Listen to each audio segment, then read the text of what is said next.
Hello everyone, आज हम पढ़ेंगे second chapter of history, socialism in Europe and the Russian revolution. So last chapter में हमने पढ़ा था कि कैसे फ्रेंच रेवोल्यूशन के बाद फ्रीडम एंड इक्वालिटी जैसे आइडियाज पूरे यूरोप में फैलने लगे। हमने ये भी पढ़ा था कि पहले फ्रेंच सोसाइटी जो 3 एस्टेट्स में डिवाइडेड थी, रेवोल्यूशन के बाद पीपल रियलाइज्ड कि ये जो सोशल स्ट्रक्चर है उसको चेंज करना पॉसिबल है और ये सोसाइटी कैसे चलनी चाहिए उसके बारे में लोगों के अलग अलग आइडियाज थे एंड इन आइडियाज को अलग अलग कैटेगरीज में डिवाइड कर सकते हैं, जैसे liberals, radicals and conservatives.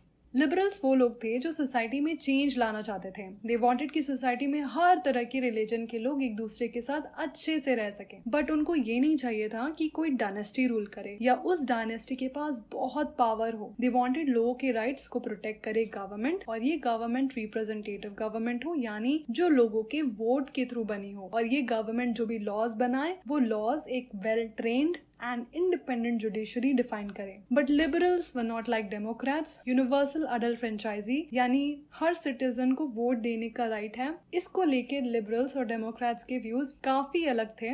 Democrats चाहते थे कि सबको वोट देने का राइट हो, बट इसको लेके liberals were against. They wanted सिर्फ मेन जिनके पास प्रॉपर्टी हो वही वोट दें, बाकी कोई भी वोट नहीं दे। इनफैक्ट कोई वुमेन को भी वोट देने का राइट ना हो। रेडिकल्स वांटेड कि गवर्नमेंट कंट्री की मेजोरिटी की पसंद की हो। रेडिकल्स डिडंट वांट कि रिच लैंड ओनर्स या फैक्ट्री ओनर्स उनके पास प्रिविलेजेस हो। So they were okay with private property, but ये नहीं चाहते थे कि बहुत सारी प्रॉपर्टी कुछ ही लोगों के पास सीमित हो। एंड दे सपोर्टेड वुमेन का right to vote. Conservative on the other hand, liberals और रेडिकल दोनों से काफी अलग थे। उनको बिल्कुल नहीं पसंद था कोई भी चेंज सोसाइटी में, बट फ्रेंच रेवोल्यूशन आने के बाद they were ready to change, but उनका बस ये मानना था कि चेंजेस हों बट थोड़ा slowly. Industrial society and social change, ये जो टाइम था it was full of social and economic change. New cities came up और नए नए इंडस्ट्रियल रीजन बनने लगे। रेलवे नेटवर्क एक्सपैंड हुआ एंड इंडस्ट्रियल रेवोल्यूशन शुरू हो गया। इंडस्ट्रियलाइजेशन की वजह से बहुत सारे main, women and children factories में आके काम करने लगे। वर्क आवर्स बहुत ज्यादा था और जो पैसा मिलता था वो बहुत ही कम। हाउसिंग और सैनिटेशन की भी परेशानी होने लगी। ये सब देख के लिबरल्स एंड रेडिकल्स इन सब परेशानी का सोल्यूशन देखने में लग गए। दे वांटेड कि जो भी इंडस्ट्रियल रेवोल्यूशन हो रहा है इसका बेनिफिट जो लोग काम कर रहे हैं उनको भी जाना चाहिए in the form of better education and healthy economy. ये आइडिया सुन के बहुत सारे लोग इनसे प्रभावित हुए और वो जाके लिबरल्स और रेडिकल्स के साथ जुड़ गए। तो बहुत सी कंट्रीज में जैसे France, Germany, Italy and Russia में रेवोल्यूशनरी एक्टिविटीज होने लगी वहां के मोनार्क को हटाने के लिए। The coming of socialism to Europe, ये सब जो चेंजेस हो रहे थे सोसाइटी में एंड पीपल स्टार्टेड थिंकिंग कि क्या करना चाहिए हमें ताकि सोसाइटी अच्छे से चले। ऐसे में जो सोशलिज्म का विजन था सोसाइटी को लेके उसका सबको काफी अटेंशन मिला। तो सोशलिज्म में लोग प्राइवेट प्रॉपर्टी के बिल्कुल अगेंस्ट थे। वो मानते थे कि प्राइवेट प्रॉपर्टी हर प्रॉब्लम की जड़ है। ऐसे ही इसलिए मानते थे क्योंकि प्राइवेट प्रॉपर्टी में प्रॉपर्टी एक इंडिविजुअल के पास होती थी और ये इंडिविजुअल बाकी लोगों को काम तो देता था बट उसका मेन मोटिव था प्रॉफिट कमाना। ये उन लोगों के बारे में बिल्कुल सोचता था जिसकी वजह से एक्चुअल में उसको प्रॉफिट मिल रहा है। तो सोशलिस्ट के अकॉर्डिंग अगर society as a whole property अपने पास ही रखे तो वो ज्यादा बेटर रहेगा एज कम्पेयर टू कि पूरी प्रॉपर्टी कोई और इंसान के पास हो। सो अलग अलग लोगों के अलग अलग आइडियाज थे कि कैसे एक सोशलिस्ट सोसाइटी चलनी चाहिए। लाइक रॉबर्ट ओवन के अकॉर्डिंग कोऑपरेटिव कम्युनिटी बनानी चाहिए। लुइस ब्लैंक चाहते थे कि गवर्नमेंट एनकरेज करे कोऑपरेटिव्स को एंड रिप्लेस करे उसको with capitalist enterprises. Karl Marx and Friedrich Engels ने भी सोशलिज्म सोसाइटी कैसे फंक्शन करनी चाहिए उसकी बात बताई। सपोर्ट फॉर सोशलिज्म, 1870s तक सोशलिज्म का आइडिया पूरे यूरोप में फैल गया। तो जो भी सोशलिस्ट थे उन्होंने एक इंटरनेशनल बॉडी बनाई, सेकेंड इंटरनेशनल, ताकि वो सब अपने जो भी एफर्ट्स और आइडियाज हैं उनको एक दूसरे के साथ शेयर करें। जो वर्कर्स थे इंग्लैंड एंड जर्मनी के, उन्होंने एसोसिएशंस बनाना शुरू कर दिया and better wages and better living conditions के लिए लड़ने लगे। अलग अलग कंट्रीज में अलग अलग पार्टीज बनने लगी सोशलिज्म की आइडियोलॉजी के बेसिस पे। लाइक जर्मनी में सोशल डेमोक्रेटिक पार्टी, ब्रिटेन में लेबर पार्टी, फ्रांस में सोशलिस्ट पार्टी। तो सोशलिज्म का आइडिया इतना पॉपुलर होते हुए भी इनमें से कोई भी जगह सोशलिस्ट की गवर्नमेंट नहीं बनी। गवर्नमेंट बनी तो कंजर्वेटिव, लिबरल्स या फिर रेडिकल्स की। बट एक कंट्री थी जहां पे सोशलिस्ट की गवर्नमेंट बनी और वो थी रशिया। रशियन रेवोल्यूशन, रशिया में सोशलिस्ट ने गवर्नमेंट को टेक ओवर किया आफ्टर अक्टूबर रेवोल्यूशन ऑफ 1917। तो ये जो टाइम था रशिया में जब मोनार्की को हटा के सोशलिस्ट ने टेक ओवर किया, this is called Russian revolution. तो ये सब जानने के लिए वी नीड टू लुक कि रशिया की सिचुएशन कैसी थी before the Russian revolution. The Russian empire in 1914 में रशिया को रूल करते थे tsar Nicholas second. Russian empire में मॉस्को के अराउंड की टेरिटरी और जो आज की कंट्रीज हैं जैसे Finland, Estonia, Latvia, Lithuania, Ukraine, Belarus and Poland के कुछ पार्ट्स आते थे, ये पैसिफिक तक फैला हुआ था। और आज के सेंट्रल एशियन कंट्रीज और जॉर्जिया, आर्मेनिया एंड अज़रबैजान ही रशियन एम्पायर का पार्ट थे। यहाँ पे मेजोरिटी का religion was orthodox Christianity, but यहाँ और भी रिलीजन के लोग रहते थे। Economy and society. 20th century के स्टार्टिंग में रशिया में 85% लोग एग्रीकल्चर करके पैसे कमाते थे। ये परसेंटेज और कंट्री के कंपैरिजन में बहुत ज्यादा था। जर्मनी में बस 50% लोग एग्रीकल्चर करते थे और फ्रांस में 40%। इंडस्ट्री कुछ एरियाज में सीमित थी। Saint Petersburg and Moscow main industrial areas थे। जब रेलवेज का नेटवर्क एक्सपैंड हुआ तो वो सब इंडस्ट्रीज भी बढ़ने लगी जिनकी रेलवेज में जरूरत थी, जैसे कोल, आयरन एंड स्टील। बात करें इस समय की सोसाइटी की तो यहाँ के वर्कर्स एक डिवाइडेड सोशल ग्रुप थे। वर्कर्स में जो मेटल वर्कर्स थे वो अपने आप को बाकी वर्कर्स से सुपीरियर मानते थे क्योंकि उनके काम के लिए ज्यादा ट्रेनिंग एंड स्किल चाहिए होती थी। 1914 तक फैक्ट्री में 31% महिलाएं काम करती थी, बट उनकी जो कमाई थी वो पुरुषों की आधी या फिर 3/4 थी। बट इतना डिवीजन होते हुए भी वर्कर्स एम्प्लॉयर्स की कोई भी बात से अगर डिसएग्री करते थे तो वो साथ में आ जाते थे और स्ट्राइक करना शुरू करते थे या फिर अपना काम बंद कर देते थे। बात करें कंट्री साइड की तो यहाँ पीजेंट्स खेती करते थे, लेकिन ज्यादातर लैंड नोबिलिटी, क्राउन और ऑर्थोडॉक्स चर्च के पास था। यहाँ के पीजेंट्स को नोबिलिटी की कोई रिस्पेक्ट नहीं थी क्योंकि नोबिलिटी जार के प्रति लॉयल थी। यहाँ के पीजेंट्स चाहते थे कि नोबेल्स का लैंड उनको दे दिया जाए और बहुत बार पीजेंट रेंट देने से मना कर देते थे या फिर लैंडलॉर्ड्स का मर्डर कर देते थे। Socialism in Russia. 1898 में रशिया में कुछ लोगों ने मिलके Russian social democratic workers party बनाई जो कार्ल मार्क्स के आइडिया से प्रभावित थी। पर 1914 तक रशिया में सारी पॉलिटिकल पार्टीज इलीगल थी, इसलिए इस पार्टी को एज एन इलीगल ऑर्गेनाइजेशन काम करना पड़ा। इन्होंने न्यूज़पेपर सेटअप किए, वर्कर्स को मोबिलाइज किया और स्ट्राइक्स ऑर्गेनाइज की। एक बात थी कि रशिया के पीजेंट बाकी यूरोपियन कंट्री के पीजेंट से काफी अलग थे। ऐसा इसलिए था क्योंकि रशिया में जो अरेबल लैंड था वो पूरा कम्यून के पास था और ये कम्यून खुद से फील्ड्स डिवाइड करके पीजेंट्स में बांटती थी डिपेंडिंग अपॉन किसके घर में कितने अडल्ट मेंबर्स हैं। और क्योंकि फैमिली का साइज बदलता रहता था विद टाइम, इसलिए कम्यून खुद से सेंसस लेके वापस से लैंड को एलोकेट करती रहती थी। इसलिए जो रशियन सोशलिस्ट थे उनको लगा कि वर्कर्स से बेटर है हम पीजेंट्स को रेवोल्यूशन का मेन फोर्स बनाएं, क्योंकि ये जो पूलिंग का सिस्टम है that has made them natural socialist. तो इसलिए जो सोशलिस्ट थे वो कंट्री साइड में ज्यादा एक्टिव थे और 1900 में इन्होंने सोशलिस्ट रेवोल्यूशनरी पार्टी भी बनाई जो पीजेंट की डिमांड्स के लिए स्ट्रगल करती थी। पीजेंट्स को लेके social Democrats and social revolutionaries में काफी डिसएग्रीमेंट्स थे। लेनिन जो कि सोशलिस्ट डेमोक्रेटिक पार्टी का था, उसको लगा कि पीजेंट्स एक ग्रुप नहीं है, इनमें से कुछ पुअर हैं बट कुछ रिच भी हैं, इसलिए they can not be a part of social movement. फिर later on Russian social democratic workers party split हो गई in Bolshevik party and Menshevik party. Bolsheviks believe कि जार की ऐसी रिप्रेसिव सोसाइटी में जरूरी है कि पार्टी डिसिप्लिन्ड हो और अपने मेंबर्स के नंबर और क्वालिटी को कंट्रोल करके रखे। While on the other hand, Mensheviks thought कि पार्टी सबके लिए ओपन होनी चाहिए। A turbulent time, the 1905 revolution. Russia autocracy था। बाकी यूरोपियन कंट्री में जहाँ पार्लियामेंट थी, यहाँ पे जार के पास ही पूरी अथॉरिटी थी और उसे कोई भी पार्लियामेंट को फेस नहीं करना पड़ता था, तो वो सारे डिसीजंस अपनी मर्जी से लेता था। And meanwhile Russia was fighting a war with Japan क्योंकि उन दोनों को कोरिया और मंचूरिया चाहिए था। एंड इस वॉर में रशिया बार बार हारा था, but tsar Nicholas second was convinced कि Russia would win and he decided that Russia will continue to fight. But इस वॉर में जापान डिसाइसिवली वन एंड इस सब वॉर की वजह से रशिया में इंटरनल डिस्कॉन्टेंट बढ़ने लगा and that led to violence in Saint Petersburg, जिसको कि ब्लडी संडे मैसेकर बोलते हैं। सो 1904 का समय रशिया के वर्कर्स के लिए बहुत खराब था। चीजों का दाम इतना बढ़ रहा था कि उनकी रियल इनकम बहुत कम हो गई। ये सब देख के वर्कर्स ने लार्ज नंबर्स में वर्कर्स एसोसिएशन की मेंबरशिप लेना शुरू कर दिया। मीनवाइल जो रेवोल्यूशनरी लीडर्स थे लाइक लेनिन, उन सबको एग्जाइल कर दिया गया। देन ऑन 22 जनवरी 1905 में जब वर्कर्स का group which was led by father upon वो विंटर पैलेस के पास आए अपनी मांग बताने के लिए, तब इंपीरियल फोर्सेस ने उन पे ओपन फायर कर दिया, जिसकी वजह से लगभग 100 वर्कर्स मर गए और 300 घायल हो गए। इस इंसिडेंट को ब्लडी संडे बोलते हैं।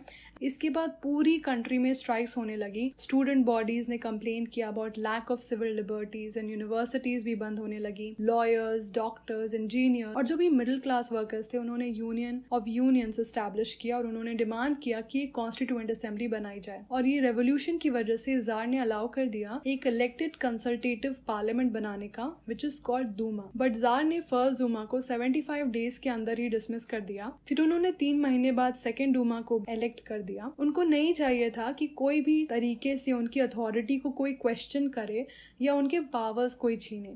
उन्होंने वोटिंग लॉज में भी चेंजेस लाए, जिसकी वजह से third Duma was packed with conservative politicians, liberals और रेवोल्यूशनरीज को डूमा से बाहर ही रखा। The first world war and the Russian empire. 1914 में यूरोप में 2 ग्रुप्स में लड़ाई शुरू हो गई। एक तरफ जर्मनी, ऑस्ट्रिया एंड टर्की थे, जिनको सेंट्रल पावर्स कहते हैं, और दूसरी तरफ फ्रांस, ब्रिटेन और रशिया थे। और क्योंकि इन कंट्रीज की पूरे वर्ल्ड में कॉलोनीज थी, इसलिए ये वॉर सिर्फ यूरोप तक ही सीमित नहीं थी, बल्कि यूरोप के बाहर भी हुई। इसलिए इस वॉर को वर्ल्ड वॉर कहते हैं। स्टार्टिंग में रशिया में वॉर बहुत पॉपुलर थी, सब लोगों ने मिलकर जार को सपोर्ट किया। बट जैसे जैसे वॉर चलती रही, जार ने दूमा में जो मेन पार्टीज थी उनसे कंसल्ट करना बंद कर दिया। इसकी वजह से जार के लिए सपोर्ट भी कम होने लगा। एंटी जर्मन सेंटिमेंट्स इतने ज्यादा होने लगे कि सेंट पीटर्सबर्ग, जो कि एक जर्मन नाम है, उसका नाम बदल करके पेट्रोग्राड कर दिया गया। और जो जरीना थी, यानी कि जो रानी थी अलेक्जेंड्रिया, वो जर्मन एंसेस्ट्री की थी। और जो राजा के एडवाइजर्स थे, स्पेशली मॉन्क कॉल्ड रास्पुतिन, इन सब ने मिलकर ऑटोक्रेसी को इतना पॉपुलर बना दिया कि लोग उनसे बिल्कुल थक गए थे। मीनवाइल जो वर्ल्ड वॉर हो रही थी वो ईस्टर्न फ्रंट पे अलग और वेस्टर्न फ्रंट में अलग तरह की हो रही थी। वेस्ट की तरफ आर्मी ट्रेंचेस से लड़ती थी, जबकि ईस्ट में आर्मी को बहुत चलना पड़ता था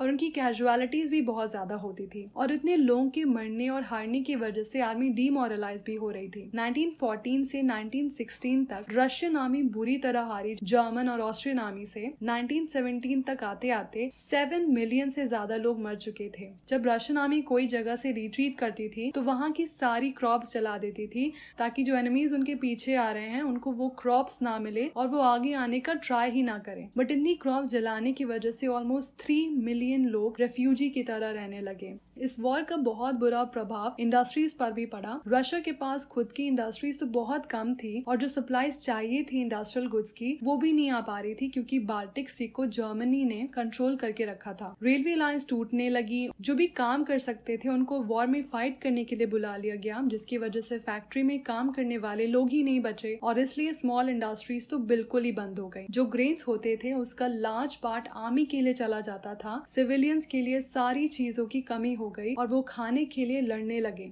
the February revolution in Petrograd.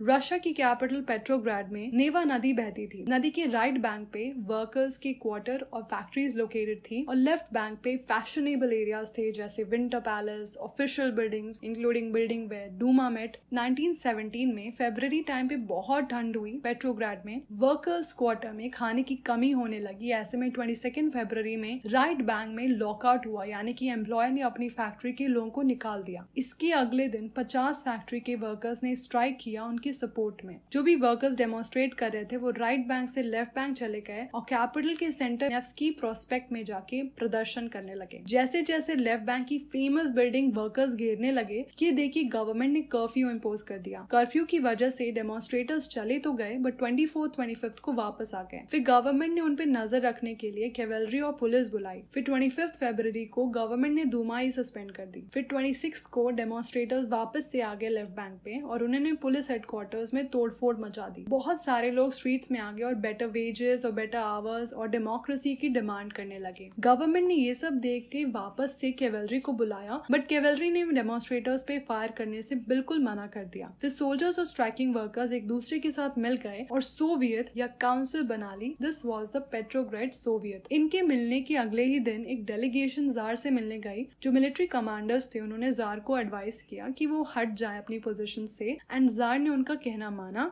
And 2 मार्च को उन्होंने एब्डिकेट कर दिया। फिर सोवियत और दूमा लीडर्स मिले और इन्होंने प्रोविजनल गवर्नमेंट बनाई to run the country. After February provisional government जो बनी थी इसमें आर्मी ऑफिशियल्स, लैंड ओनर्स और इंडस्ट्रियलिस्ट बहुत इन्फ्लुएंशियल थे, बट जो इसमें लिबरल्स और सोशलिस्ट थे उन्होंने कुछ अच्छे स्टेप्स लिए, लाइक पब्लिक मीटिंग्स पे जो रिस्ट्रिक्शंस लगे थे उसको हटाया, सोवियट्स जैसे पेट्रोग्रेड सोवियत उसको हर जगह सेटअप किया। इसी बीच बोल्शेविक्स के लीडर लेनिन वापस से रशिया में आए। उसने और बोल्शेविक्स ने 1914 से ही वॉर नहीं लड़ने के लिए बोला था। नाउ ही वांटेड कि सोवियट्स पूरा पावर अपने हाथ में ले लें। Lenin came up with 3 demands which were Lenin's 3 theses. Number 1 was कि वॉर खत्म कर दी जाए, नंबर 2 कि लैंड पीजेंट्स को ट्रांसफर कर दिया जाए, नंबर 3 was बैंक्स को नेशनलाइज कर दिया जाए। उसने ये भी बोला कि अब बोल्शेविक पार्टी को अपना नाम बदल करके कम्युनिस्ट पार्टी रख देना चाहिए। धीरे धीरे वर्कर्स मूवमेंट फैलने लगा, इंडस्ट्रियल एरियाज में फैक्ट्री कमिटीज बनने लगी, ट्रेड यूनियंस बढ़ने लगे, आर्मी में सोल्जर्स कमिटी बनने लगी। ये सब देखिए प्रोविजनल गवर्नमेंट को लगा कि उनका पावर कम हो रहा है और बोल्शेविक्स का पावर बढ़ता जा रहा है, तो उनको कुछ करना चाहिए। इसके लिए उन्होंने बहुत कठोर स्टेप्स लिए, जैसे लीडर्स को अरेस्ट करना शुरू कर दिया, बोल्शेविक्स को जो भी प्रदर्शन कर रहे हैं उन सबको बंद करना शुरू किया। मीनवाइल कंट्री साइड में peasants and socialist revolutionary leaders ने प्रेशराइज किया for redistribution of land, the revolution of October 1917। जैसे जैसे प्रोविजनल गवर्नमेंट और बोल्शेविक्स में लड़ाई बढ़ने लगी, लेनिन को लगा कि प्रोविजनल गवर्नमेंट डिक्टेटरशिप सेटअप कर देगी। उसने डिस्कशंस करना शुरू किया to start an uprising against the government. Bolsheviks के जो भी सपोर्टर्स थे आर्मी, सोवियट्स और फैक्ट्रीज में, वो सब साथ आए। ऑन 16 अक्टूबर 1917 उसने पेट्रोग्राड सोवियत और बोल्शेविक्स को परसुएट किया for a socialist seizure of power, जिसके लिए एक मिलिट्री रेवोल्यूशनरी कमिटी बनाई सोवियट्स ने, which was under Leon Trotsky. So finally 24 अक्टूबर 1917 में अपराइजिंग शुरू हुई। प्राइम मिनिस्टर केरेंस्की को लगा कुछ गड़बड़ है, तो आर्मी बुलाने चला गया। जो मिलिट्री मैन गवर्नमेंट के लॉयल थे उन्होंने बोल्शेविक की न्यूज़पेपर की 2 बिल्डिंग सीज कर ली और टेलीफोन और टेलीग्राफ ऑफिस और विंटर पैलेस को प्रोटेक्ट करने लगे। In a swift response military revolutionary committee ने अपने सपोर्टर्स को ऑर्डर किया कि गवर्नमेंट बिल्डिंग को सीज करो और मिनिस्टर्स को अरेस्ट करो। रात तक सारी सिटी कमेटी के कंट्रोल में थी और मिनिस्टर्स ने भी सरेंडर कर दिया था। फिर all Russia congress of Soviets की मीटिंग में मेजॉरिटी ने बोल्शेविक्स के एक्शन को सही बताया। What changed after October?